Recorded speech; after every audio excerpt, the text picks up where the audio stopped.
Senaman tangan dan kaki yang kesemutan sebenarnya adalah tanda yang baik terhadap pergerakan dalam badan anda. Jangan ambil mudah jika anda tidak boleh bangun dari katil. Anda akan menyesal, tetapi sudah terlambat. Tidak kira anda berumur berapa, anda boleh mencuba sehari untuk melihat sama ada ia baik atau tidak.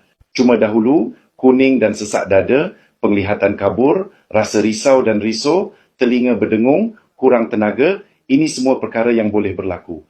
Saya cadangkan anda makan 2 biji setiap hari, selepas makan anda akan berasa sangat selesa. Cara untuk membezakan minyak kril tulen, pastikan anda beli produk yang asli. Setiap botol yang kami jual mengandungi bahan berkualiti tinggi. Khasiat tambahan pemakanan adalah 50 kali ganda daripada minyak ikan. Hanya minum 2 biji sehari dengan air suam. Mudah dan praktikal. Jangan salah beli. Anda tidak perlu beli 10 botol. Beli 3 botol dulu sahaja di rumah. Anda sendiri akan tahu hasilnya. Kami jamin kualiti seperti dalam video. Harganya tidak mahal tetapi cukup untuk setahun. Untuk mereka yang ingin berubah, minyak kril mengandungi banyak nutrien yang penting dan diiktiraf di seluruh dunia sebagai pembersih badan. Jika anda sering mengalami kesemutan kuning dan lesu, cubalah. Saya tunggu maklum balas anda sama ada ia baik atau tidak. Mulakan dengan 1 biji setiap 2 hari, jika terukambil 1 biji sehari.